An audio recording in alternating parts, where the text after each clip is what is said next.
O desemprego, sem dúvida alguma, é um dos principais problemas que o brasileiro vem enfrentando em meio a toda a recessão econômica. Do ponto de vista social, é dos piores dados que nós temos e desemprego que tende a continuar crescendo. Mas hoje o IBGE divulgou um levantamento que mostra regionalmente como anda a taxa de desemprego e também por faixa etária. Os mais jovens são os mais atingidos. Até 24 anos, a taxa de desemprego chegou a 24,1% e, por região, a região Nordeste é que tem a maior taxa, 12,8%, com destaque para o estado da Bahia, com uma taxa de 15,5%. Esses dados revelam condições ainda piores decorrentes desse aumento do desemprego. Ele vai acabar comprometendo a redução da desigualdade social, já que está atingindo mais regiões mais pobres e pode comprometer o futuro profissional de toda uma geração.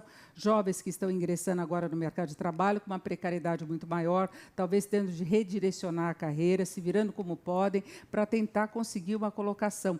Agora, isso tem marcado todo o movimento aí dos trabalhadores em geral, cresceu muito o número de trabalhadores sem carteira assinada, trabalhando por conta própria, com uma precariedade muito maior, sem direitos trabalhistas, sem uma segurança maior e com um rendimento médio menor. Então, há uma perda de poder de compra relacionada não apenas à inflação, que corrói mesmo a renda do trabalhador, a capacidade de consumo, mas também reajustes mais baixos e pessoas que perdem o emprego e depois aceitam qualquer outra função, recebendo menos. Então, há toda uma recomposição salarial, uma diminuição da massa salarial, que acaba afetando toda a atividade econômica, o consumo de um modo geral. E a perspectiva é de que o desemprego cresça mais nos próximos meses. Aliás, o próprio ministro da Fazenda, Henrique Meirelles, já sinalizou com a possibilidade de a taxa de desemprego chegar a 14%.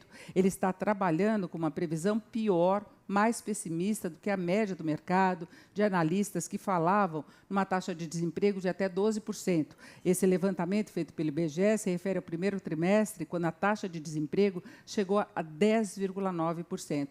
Agora, não dá para esperar uma situação muito diferente no curto prazo.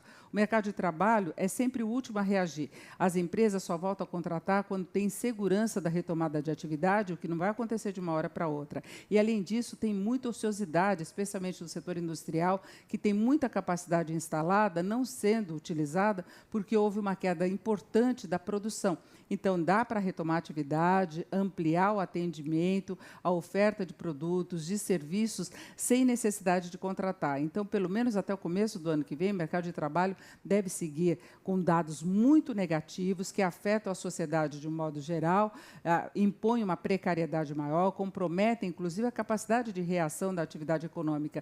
Então, todas as coisas terão de acontecer ao mesmo tempo. O governo agora tem um foco no ajuste fiscal, no reequilíbrio das finanças públicas, que é fundamental para reestruturar a base de sustentação de um crescimento com estabilidade, com inflação mais baixa. Agora, esse processo vai se dar aos poucos e é torcer para que não haja um desvio de rota, que, de fato, a nova equipe consiga cumprir o objetivo que se espera dela em termos de reestruturação da economia, para que, aí sim, a economia volte a crescer com condições melhores do mercado de trabalho, com condições melhores do ponto de vista da população.